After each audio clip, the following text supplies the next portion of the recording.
And when I started gaining weight, people started making fun of me. Oh, you're getting fat. And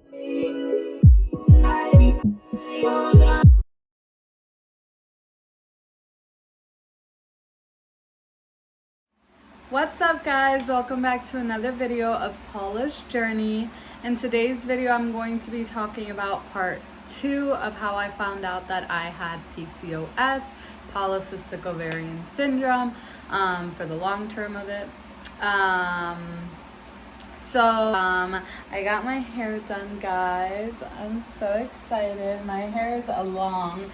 I cut it up to here like 5 months ago or something, and it's like all the way down there again.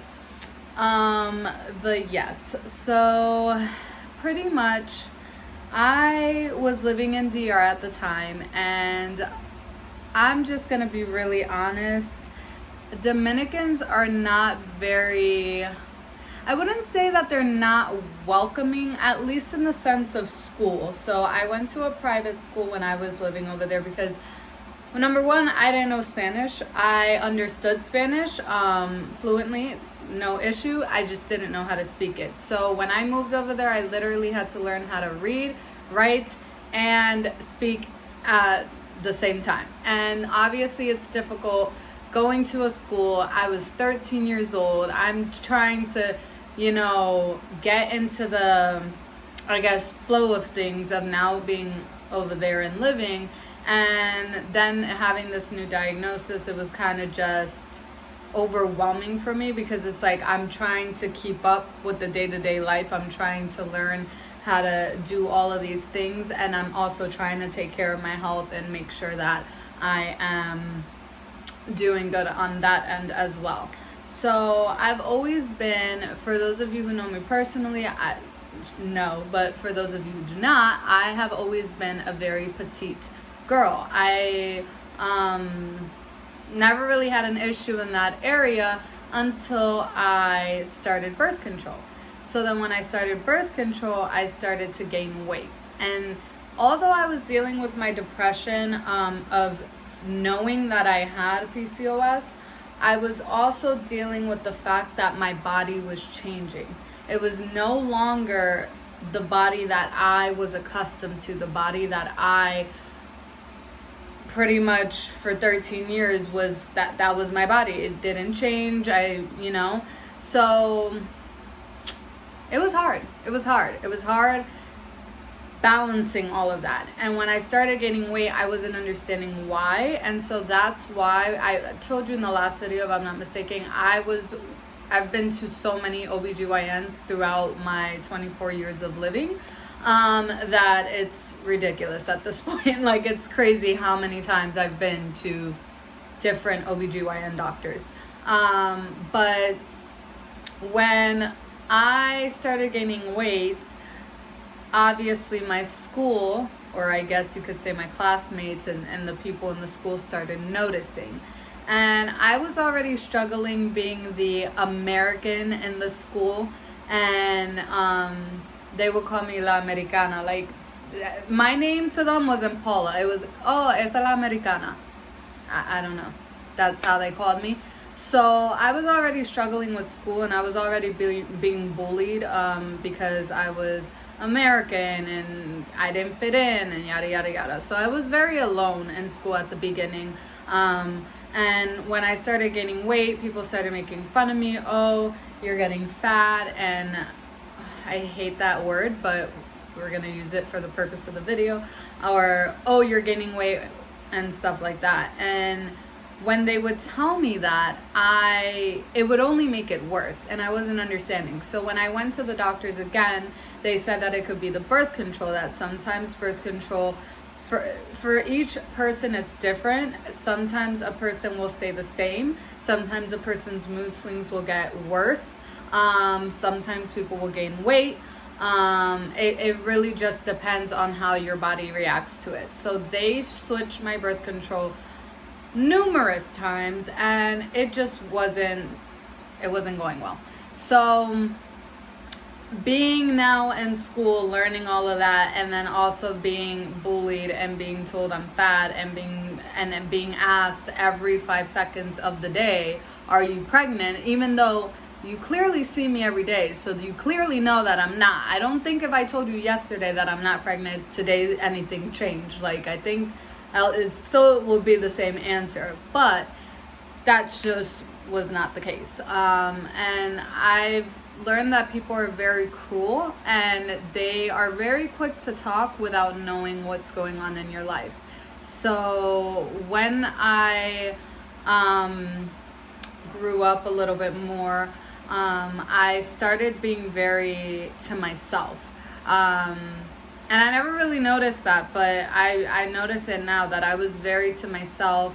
I didn't have a lot of friends. All I liked to do was lay down, watch TV on my laptop, and call it a day. Nobody can judge me there, right? That was my safe zone. Nobody could physically see me and ask me, oh, is she pregnant? Or ask me, oh, you gained weight. You must be eating a lot. Tell me things that are the most rudest things you can tell a person. Like, just don't do it. If you don't have anything nice to say, just don't say it at all.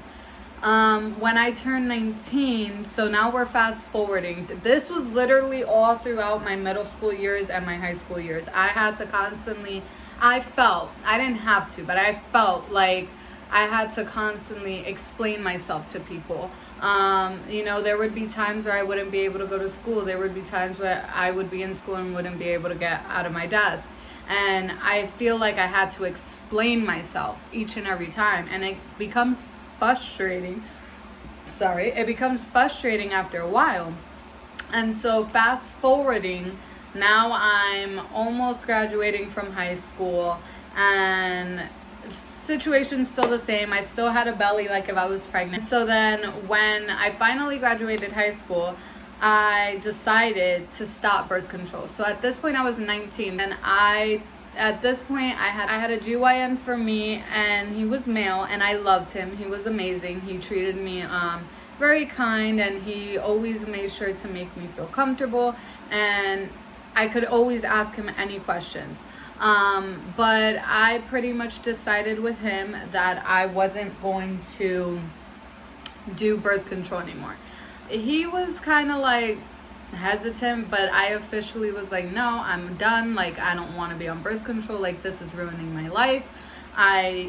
People keep being rude to me, and it wasn't even school. Like, when I started working at 18 years old, same thing happened. Like, I always, anywhere I went, oh, are you pregnant? Oh, congratulations. Oh, how many months are you? Oh, boy or girl? And I'm just like, I don't want to hear these things.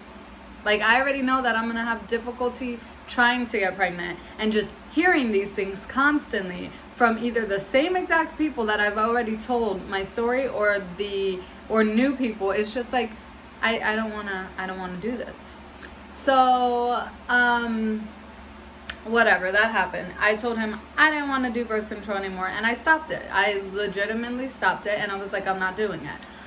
19 years old, I moved down back to Florida. And when I came back to Florida, I got myself a GYN doctor, because although I stopped the medication, with the medication or without it, I was always still in pain.